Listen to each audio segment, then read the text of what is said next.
اسلام میں عالم اور غیر عالم کا فرق کیوں کیا جاتا ہے؟ کیا دین اور حکم سب کے لیے برابر نہیں؟ کیا نبی صلی اللہ علیہ وسلم اور خلفائے راشدین کے وقت میں کوئی اسکالر سسٹم تھا؟ اور اگر سب برابر ہے تو آج علماء پر تنقید کیوں منع سمجھی جاتی ہے؟ آج میں ان سب سوالات کے جوابات قرآن و حدیث کی روشنی میں بغیر جذبات اور بغیر تعصب کے سمجھاؤں گا۔ سب سے پہلے، کیا یہ عالم اور غیر عالم کا فرق کسی انسان نے ایجاد کیا؟ تو جواب ہے نہیں۔ یہ فرق اللہ تعالیٰ نے خود قرآن میں فرمایا ہے۔ فرمایا، کہہ دیجئے، کیا جاننے والے اور نہ جاننے والے برابر ہو سکتے ہیں؟ یہاں اللہ نے یہ نہیں کہا کہ جاننے والا افضل ہے، بلکہ علم میں برابری نہیں ہو سکتی۔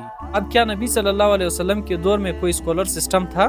یہ ایک عام غلط فہمی ہے کہ رسول اللہ صلی اللہ علیہ وسلم اور صحابہ کرام کے دور میں کوئی عالم اور غیر عالم والا سسٹم نہیں تھا۔ حقیقت یہ ہے کہ نبی صلی اللہ علیہ وسلم کے دور میں بھی علمی ذمہ داریاں تقسیم تھی۔ مثلا حضرت معاذ بن جبل رضی اللہ عنہ کو فقہ میں نمایاں مقام حاصل تھا۔ حضرت زید بن ثابت رضی اللہ عنہ میراث کے ماہر تھے۔ حضرت عائشہ رضی اللہ عنہ سینکڑوں صحابہ کو مسائل اور احادیث سکھاتی تھی۔ رسول اللہ صلی اللہ علیہ وسلم نے فرمایا کہ میری امت میں حلال اور حرام کا سب سے زیادہ علم رکھنے والا معاذ بن جبل رضی اللہ عنہ ہے۔ یہ فرق کوئی عہدہ نہیں تھا، یہ ذمہ داری تھی۔ تو پھر آج کے دور میں جب علم اور معلومات کے وسائل اتنے بڑھ گئے ہیں تو آج علماء کیوں ضروری ہے؟ اسی لیے تو ضروری ہے، میں سمجھاتا ہوں۔ نبی صلی اللہ علیہ وسلم کے دور میں زبان ایک تھی، قرآن تازہ نازل ہوا تھا اور حدیث کم اور محفوظ تھی۔ آج ہزاروں احادیث ہے، مختلف زبانیں ہیں، جعلی روایات موجود ہے، فلسفی اور آئیڈیالوجی بڑھ گئی ہے۔ تو جیسے بیماری میں ڈاکٹر کی ضرورت ہوتی ہے، عمارت بنانے میں انجینئر کی ضرورت ہوتی ہے، ویسے ہی دین میں علم رکھنے والوں کی ضرورت ہوتی ہے۔ دین میں کوئی سپیریورٹی نہیں ہے کہ ایک عالم غیر عالم سے برتر ہے، بلکہ یہ ایک اسپیشلائزیشن ہے کہ دینی مسائل میں اس بندے کو مہارت حاصل ہے۔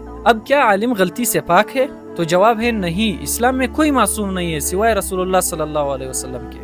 امام مالک رحمۃ اللہ علیہ فرماتے ہیں کہ آپ کسی کے بات سے ایگری بھی کر سکتے ہیں اور ڈس ایگری بھی کر سکتے ہیں سوائے اس قبر والے کے، اور پھر رسول اللہ صلی اللہ علیہ وسلم کی قبر کی طرف اشارہ کیا، یعنی عالم کی بات دلیل سے لی جا سکتی ہے۔ اسلام کوئی اندھا دین نہیں ہے کہ بس جس نے جو کہا اسے مانو اور اس کے پیچھے چلو۔ اب آتا ہے مین سوال، کیا عالم پر تنقید حرام ہے؟ یہاں بہت بیلنس سے کام لیا جائے گا۔ دلیل کے ساتھ اختلاف جائز ہے، ادب کے ساتھ سوال جائز ہے۔